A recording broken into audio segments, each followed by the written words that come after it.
I'm feeling pretty good on the working out front too.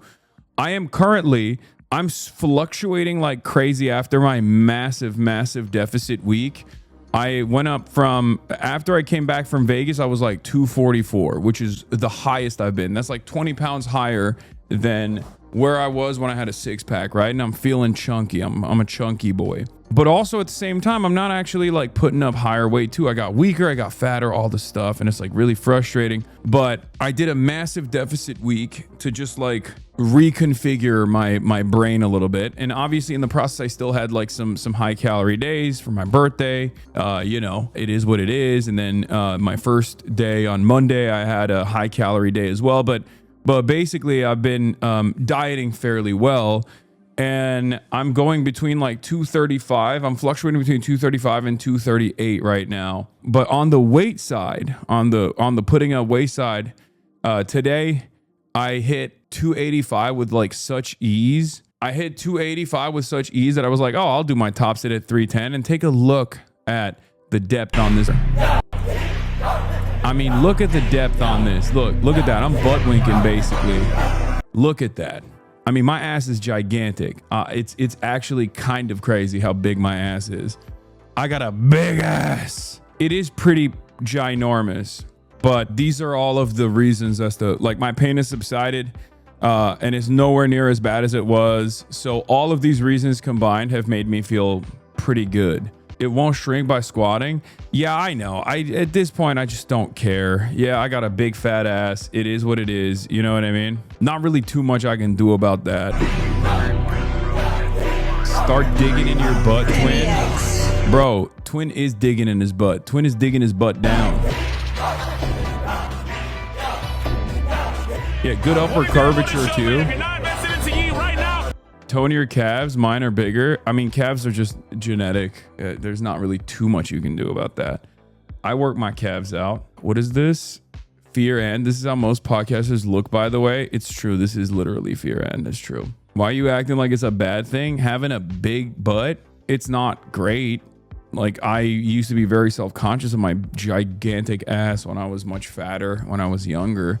At this point, I just kind of gave up on it. What percentage effort is this for you? I mean, I definitely had my knees buckling in by the end of it. So clearly I was hitting yeah, I mean, 310 for 5 is not like, 310 for 5 is not like anything to really be proud of. Let's be real. But you know, I'm happy about it because like it means that I'm going back up. I'm going back up on the weight again. So because the last time I was still hitting high weights, I was like, I think I did like 345 for 5. Like that was my last big like super high weight that I hit up, and getting back up to 310 easily is good.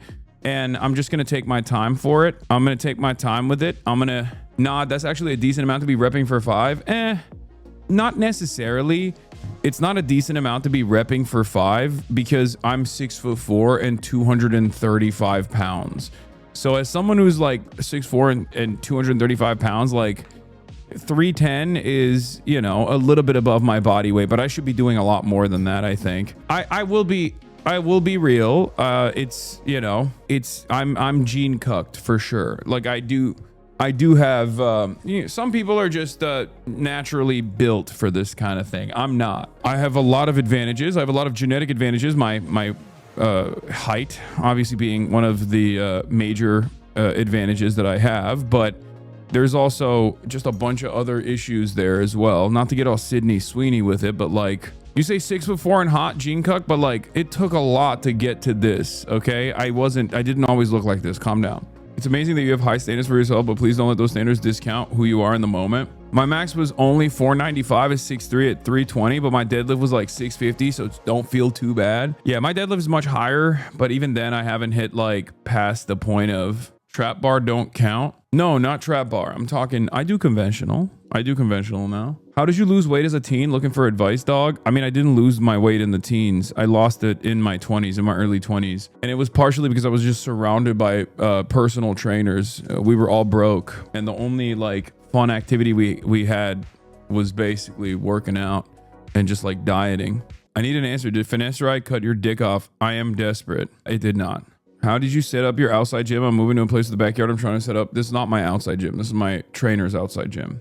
Thoughts on creatine? It's my favorite thing on the planet. I literally can't recommend it enough. It's one of the only, like outside of whey protein, creatine is the most heavily studied supplement out there. It literally works. It is the best thing. It is the best supplement. High key. You will never find like a fitness industry advocate, like one of these like science-based lifters or whatever, ever turn around and say like, oh, creatine is bad. Do you take any pre-workout? No, I just rip a shot of espresso.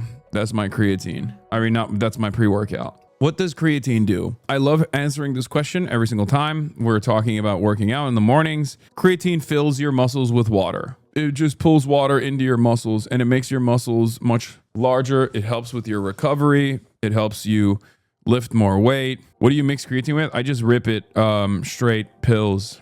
It's forbidden in sports competitions though, in the Northern Hemisphere at least. No, it's not. No, creatine is not forbidden. You can get it from red meat.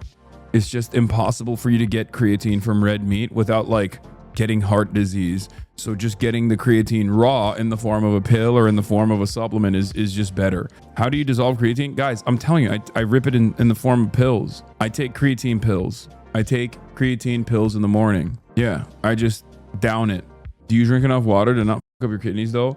I mean, you guys know I drink enough water to not fuck up my kidneys. I'm literally live every day. I drink liquids on an unstoppable amount of liquids. Especially yesterday, I had to piss like 45 times because I was drinking so much water because it was like it was making my tooth feel better.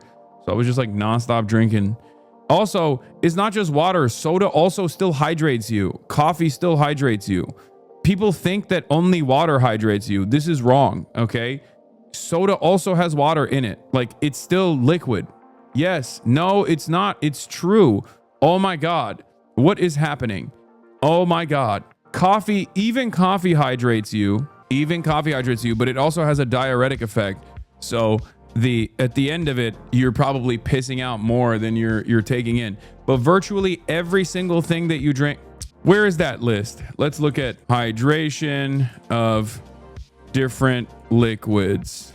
New paper got published on creatine to help treat Alzheimer's and depression as poggers. Yeah, here it is. Hydration impact of different studies are different beverages. Basically, any common drink will hydrate you well. Coffee doesn't dehydrate you. It just hydrates you slightly less effectively than water. Milk and orange juice are about as effective as an oral rehydration solution. There you go.